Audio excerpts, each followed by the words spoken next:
इधर आगामी चुनावों को लेकर तमाम राजनीतिक दलों ने कमर कसी है। नेताओं के बीच आरोप प्रत्यारोप चल रहा है और इसी कड़ी में सहयोगी अकील अहमद ने कई अहम मुद्दों को लेकर बीजेपी सांसद सुब्रत पाठक से भी सीधी बात की। देश की सबसे बड़ी पार्टी भारतीय जनता पार्टी, आज हमारे साथ कन्नौज के सांसद सुब्रत पाठक जी हैं। इनसे कुछ सवाल करेंगे, ठीक है सवाल। घोसी के चुनाव आप हार गए, कहां पर चूक रह गई? देखो, जनता जनार्दन होती है और जनता का जो जनादेश होता है स्वीकार्य होता है, और हम लोगों को जनादेश नहीं मिला, उसकी समीक्षा जरूर भारतीय जनता पार्टी कर रही है। तो पार्टी की समीक्षा में जो विषय आएंगे आपको बताएंगे। अच्छा, इंडिया गठबंधन को लेकर क्या कहेंगे? क्या सरकार आपकी भारतीय जनता पार्टी डर रही है? नाम बदलने की बात सामने आ गई कि इंडिया का नाम बदला जाएगा, भारतवर्ष रखा जाएगा, इस तरीके की बात जो सदियों से चला आ रहा है, इसको क्या कहेंगे? देखो, भारतवर्ष कोई हमने नाम रखा क्या? इंडिया नाम जरूर हमने सुनने में आया कि रखा गया, लेकिन इंडिया और भारत में हम लोग कोई फर्क नहीं समझते। दूसरा, कोई डाकू अपना नाम साधु का रख लेगा तो उसकी प्रवृत्ति नहीं बदल जाएगी। तो कुल मिलाकर जो उनकी प्रवृत्ति है, तो उन्होंने नाम बदला, क्यों बदला कि यूपीए इतना बदनाम हो गया मुन्नी की तरीके से, और जब मुन्नी बदनाम हुई तो उन्होंने अपना नाम बदल लिया। तो ये मुन्नी जो है नई साड़ी पहन के आई है। अच्छा, 2019 में पूर्ण बहुमत से सरकार बनी, अब जो है क्या तैयारी है 2023 की? किस तरीके से जो भारतीय जनता पार्टी परफॉर्मेंस करेगी मैदान में? जो जिस तरह से परिणाम आए, घोसी के चुनाव आप हार गए, इसके बाद क्या तैयारियां हो रही हैं? देखो, भारतीय जनता पार्टी कोई चुनाव लड़ने की मशीन नहीं है।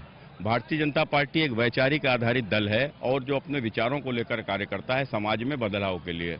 तो निश्चित रूप से ये कार्य, हम केवल चुनाव आते हैं, चुनाव जाते हैं।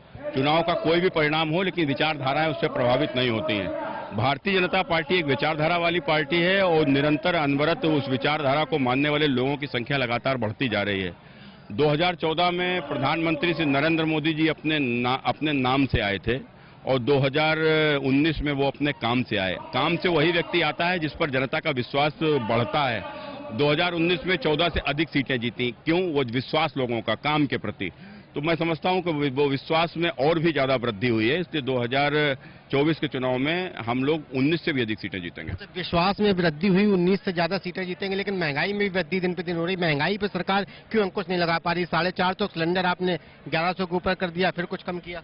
देखो, सभी लोग जानते हैं कि यदि वृद्धि जो महंगाई की समय समय पर होती है, एक समय पर था हम छोटे थे 10 रुपया का पेट्रोल था, तो क्या 10 रुपए का बना रहेगा? भाई, मुद्रा भी तो बढ़ी, उस समय की आमदनी जो थी उससे आमदनी भी तो बढ़ी, लेकिन आमजनों की जो चीजों का, चाहे आप देखो खाद्य सामग्री हो, आपने सरकार ने उसको कंट्रोल करके रखा है। डीजल पेट्रोल पे उन्होंने कंट्रोल करके रखा है। सिलेंडर के कुछ दाम बढ़े तो उतनी राहत भी देने का काम हमने किया है। 2014 से यदि 2019 की तुलना वो और 2024 की तुलना यदि करिए तो महंगाई की दर में बहुत ज्यादा कमी है। सभी लोग देखते हैं इस बात को। कांग्रेस की सरकार $140 प्रति बैरल का रेट जो है खरीद रही थी, और अब उस समय वो 67 रुपए में पेट्रोल बेच रही थी। आज ये आधे में खरीद रहे हैं तो दुगने में बेच रहे हैं।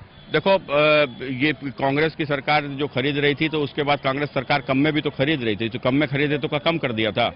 भारतीय जनता पार्टी ने महंगाई को कंट्रोल करके रखा है। तो कुल मिलाकर तेल के दाम कितने भी बढ़ गए हों, लेकिन भारतीय जनता पार्टी की सरकार ने उसको उस हिसाब से बढ़ने नहीं दिया। अगर उस हिसाब से बढ़े होते तो आज पाकिस्तान में तो 350 रुपए के ऊपर पेट्रोल बिक रहा है। हमारे हिंदुस्तान में कितना है, आपको आसानी से इस बात को समझ लेना चाहिए। बिल्कुल, ये हमारे साथ कन्नौज के सुब्रत पाठक जी सांसद जी थे, जिन्होंने सीधे तौर पर सवालों का जवाब दिया है, और इस बात को बहुत बहुत इनका धन्यवाद। कानपुर देहात से अकील अहमद, JK 24/7 न्यूज़।